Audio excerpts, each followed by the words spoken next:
The Chamba Valley lies enclosed between the two subsidiary ranges of the Great Himalaya range, the Dhauladhar on the south and the Pangi range on the north. In between is the catchment basin of the Ravi River. The Ravi here is formed by two streams.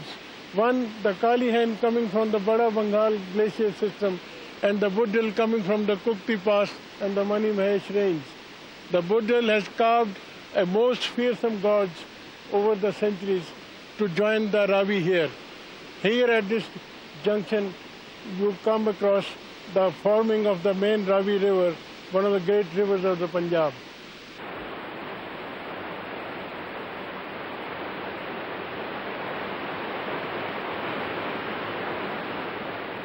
The awe-inspiring dimension of a Himalayan gorge is an unforgettable sight.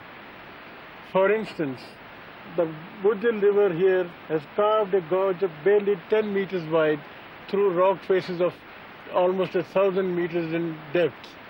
And this is a kind of a cataclysmic evidence of the fight of the river and rock lasting over millions and millions of years.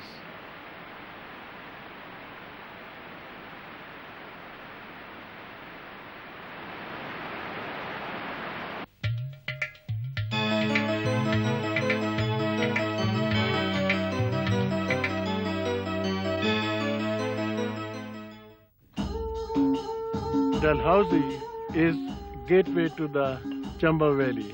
This small town was founded by Lord Dalhousie, the Viceroy of India, in 1858 as a sanatorium for British troops to rest here.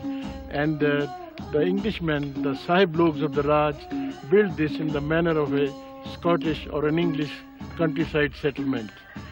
The houses had strange and quaint names which exist to this day: Penshurst, Phoenix Lodge, Antrim Lodge, Pine Tree Lodge, and so many things which reminded the Englishmen of the places back home.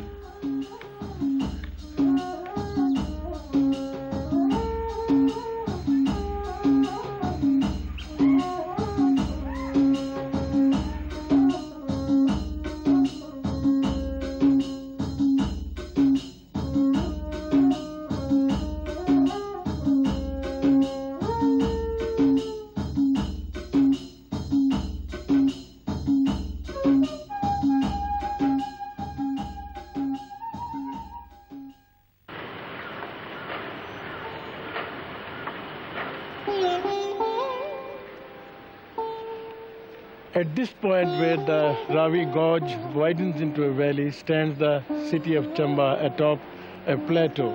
And the only approach to the town is this suspension bridge over the river.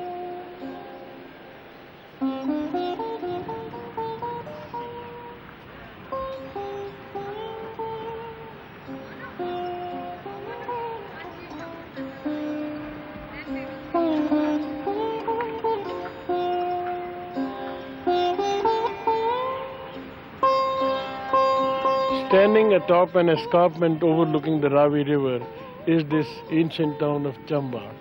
And the center of the town is this Chaugan, the polo ground of the ancient Rajas. Above this is the palace of the Rajas of Chamba.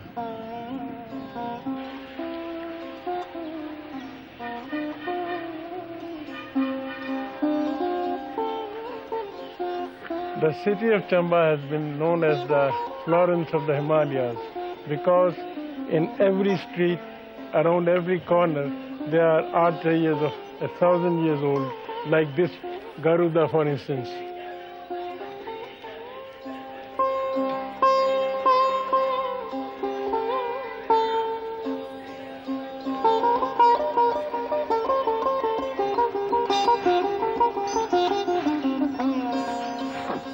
Here is another fabulous art treasure. in the middle of a bylane in this city of Chamba. This is an 11th century Ardhanareshwara, one of the priceless treasures of this part of the Himalayas.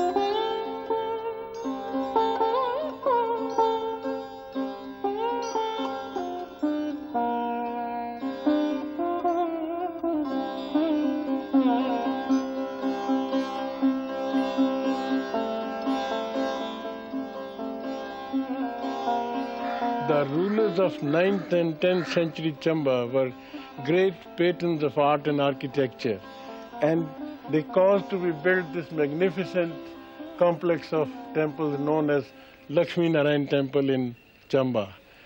These master masons of those forgotten centuries created these marvels which have stood the test of weather and time, and they stand witness to this golden age of architecture which flourished in the Himalayas in those times.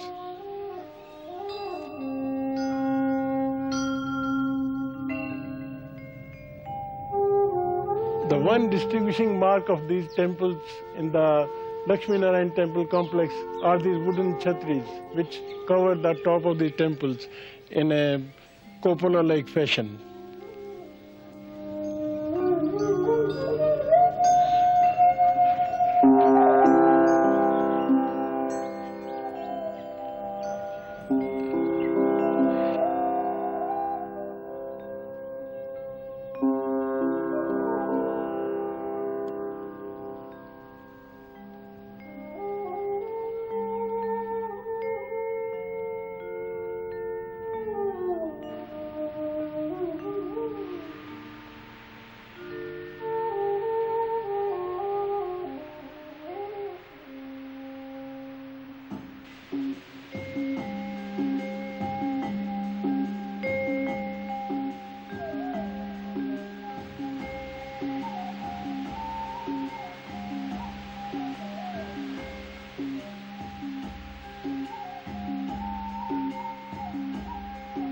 This is the Tundha Nala that joins the Ravi a few kilometers downstream from Khadamukh.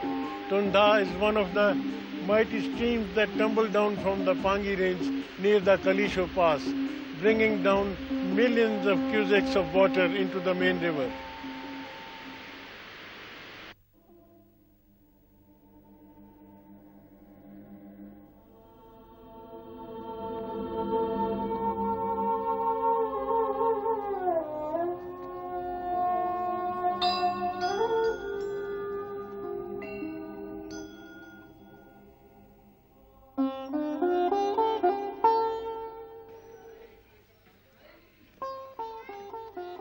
This is the famous Chaurasi temple complex of Brahmor, where the ancient Rajas of Chamba from the 7th to the 12th century made this magnificent edifice consisting of 84 temples dedicated to Shiva, Ganesh, Parvati and other gods and goddesses of the Hindu pantheon.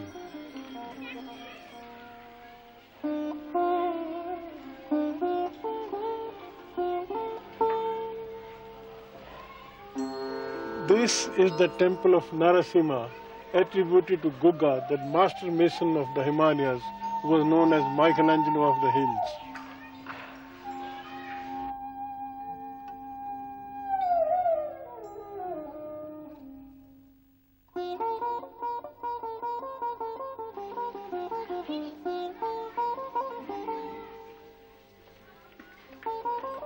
The most magnificent monument in this complex of temples at Brahmor of Chaurasi is this temple of Lakhna Devi. This wooden structure was made by master craftsmen of those times in the 7th century. It has survived 1,200 Himalayan winters. But now with the present day pressure of tourism, and other various factors, it remains to be seen how long will this survive.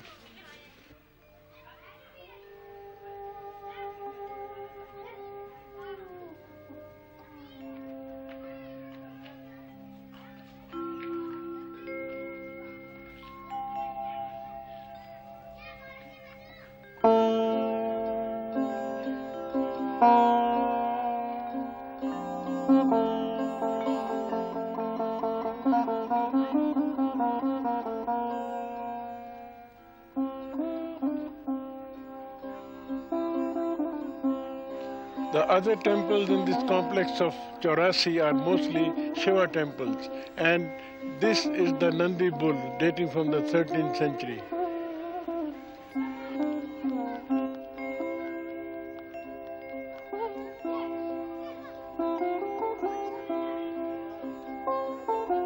I am Principal Day Public School, Dharmar. I personally feel that if we want to go back to the roots of Indian heritage and culture, we must protect our monuments. And already the government of India have enacted the laws, but in addition to that, I feel that this must be taught in the classes in the schools.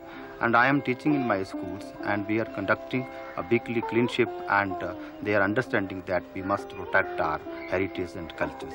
हमें school में सिखाते हैं पुराने स्मारकों को अच्छी तरह से रखना चाहिए, जो दूसरा तोड़े तो उसको मना करना चाहिए और उसकी सफाई करना चाहिए।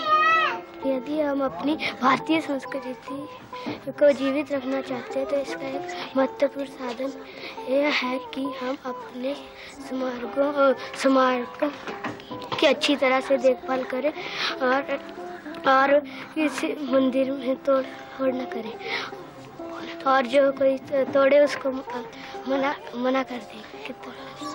These temples need special attention of the archaeology department. Till date, we find many things lacking, and the archaeology department must give this special attention for the protection of these 84 temples.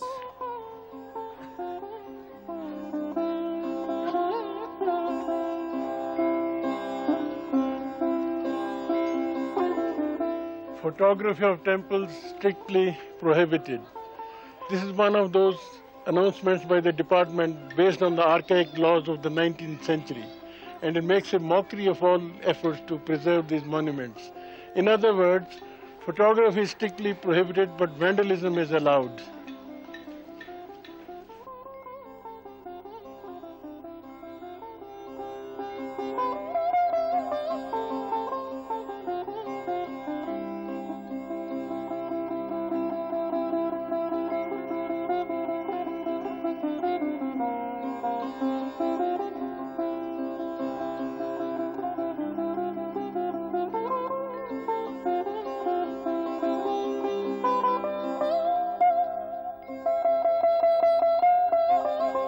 In spite of the fact that this vast concourse of temples at 84 in Brahmor is a protected monument under the laws, all sorts of things seem to be going on here. There's a primary school on one end, there are some shops, there are some other institutions and offices here.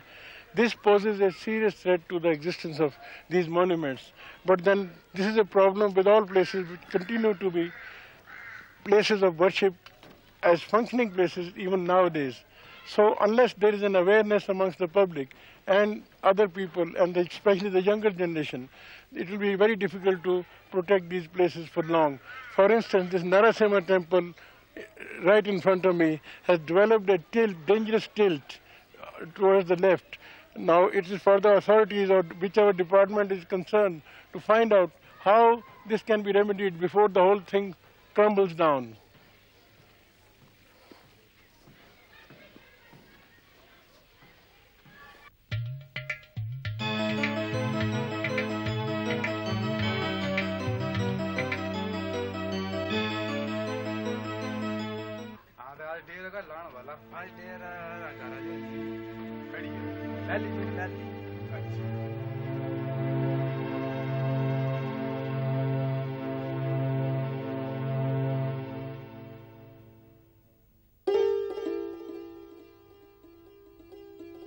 Brahmar is the domain of Shiva, the heartland of the Gadi tribe, and is known as Shiv Bhumi. The Gadis considered Shiva as the guardian of their flock. Mani Mahesh, a few kilometers above this place, is a destination for a famous pilgrimage where mostly Gadis and other people go to pay their homage to Lord of the Himalayas. Legends abound of Shiva's displeasure, which manifested in avalanches and other calamities on the high mountain passes.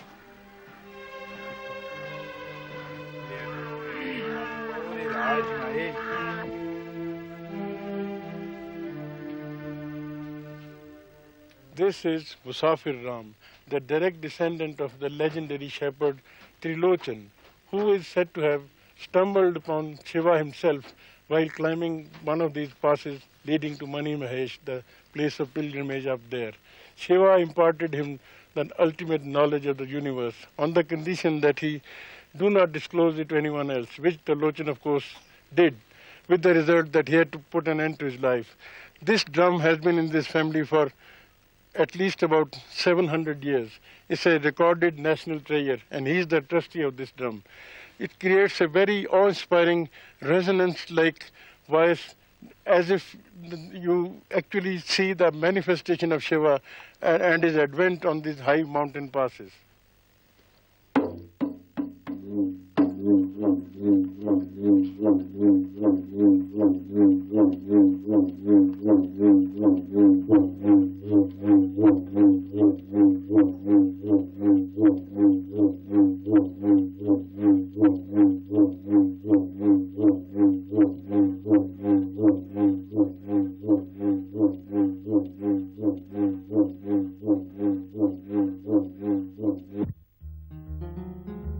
The Gadis are great travelers, armed with the company of their ferocious sheepdogs, with their collars of spiked iron, enough to give even the most belligerent leopard a second thought.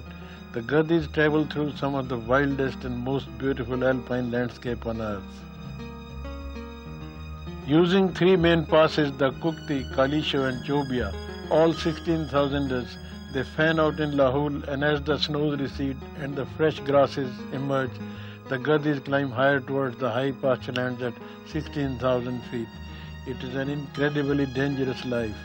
There are hazardous pass and river crossings, often multiple times, and no recourse to medical aid in times of accident, no emergency services, liaison officers or rescue helicopters. Even pass crossings are more hazardous than is generally supposed. Late western cyclonic disturbances can affect the Punjab Himalaya as late as May. Zojila is well ingrained in the public memory, but the Gadi passes being higher can be even more dangerous. Often a few hours may hold the balance between a safe crossing or tragedy from avalanche or blizzard.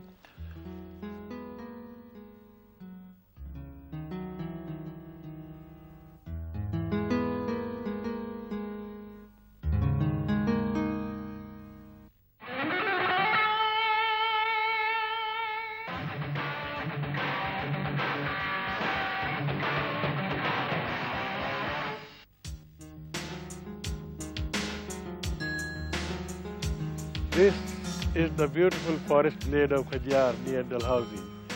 But now, because of its fragile ecosystem, this place is under severe pressure. On any given day, hundreds of tourists descend on this place, besides others, filmmakers and holiday makers. But this place, being much smaller than Gulmarg, for instance, will not be able to withstand this kind of a pressure.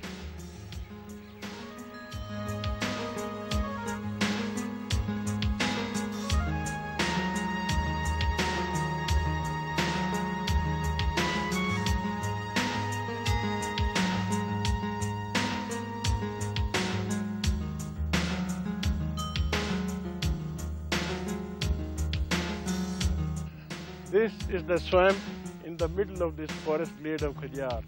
And in the middle of this swamp is this floating island. For the last 40 years or so, some bright Johnnies in the tourist department have been trying to propagate this as a lake.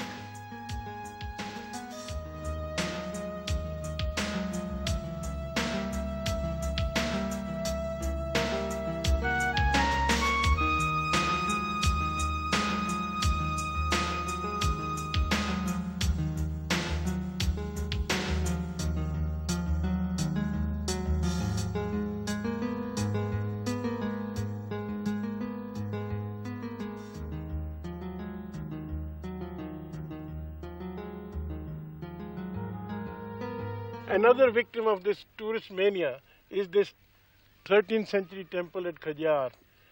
Its wood-carved windows dating from for about 600-700 years are being covered with paint, and so now the whole thing looks like a bizarre circus edifice.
Like other places in Himachal, Dalhousie has been struck by the get-rich-quick mentality in the wake of the tourism boom in the state.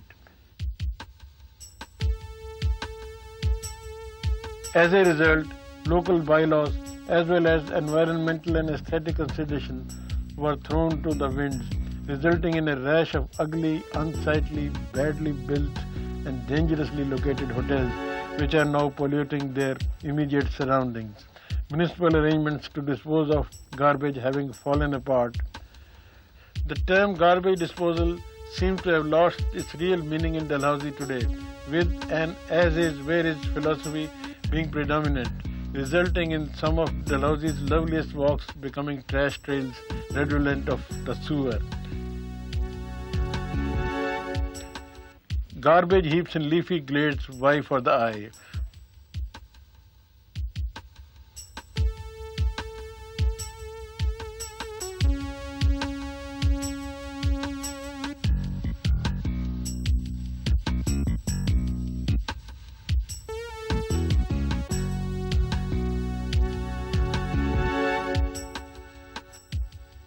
This hotel has 7 stories, when the legally sanctioned limit is 3.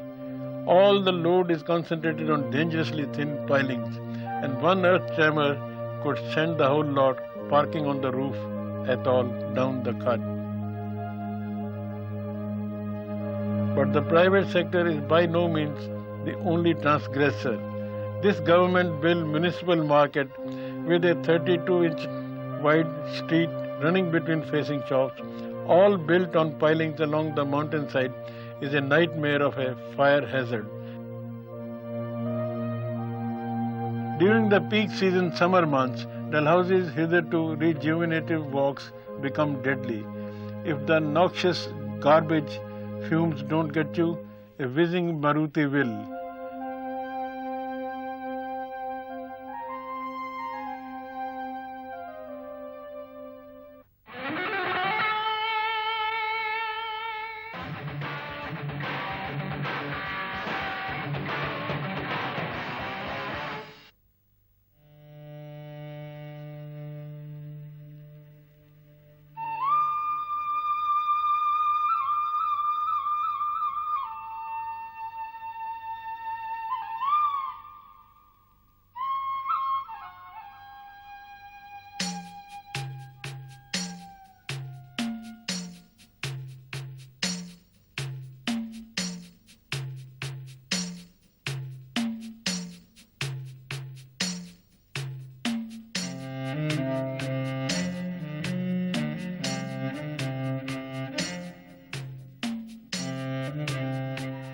The Kalatop Wildlife Sanctuary is centered around the Kalatop Reserve Forest, 47 square kilometers of deodar trees, one of the great coniferous forests of the world, home to many mammals like the leopard, the bear, as well as wild goats, and exotic pheasants of the Himalayas like the tragopan or the monal pheasant.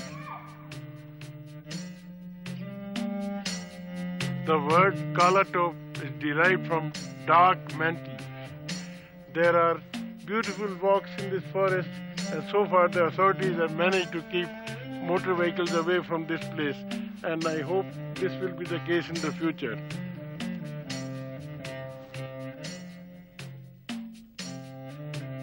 Chamba Valley is a nature lover's paradise and a trekker's delight. The beautiful yet not too intimidating alpine landscapes, the Dhauladhar, oak and spruce forests, and everywhere the springs and waterfalls can soothe even the most jangled of nerves. But do make an effort to get out of your motor car once you get there.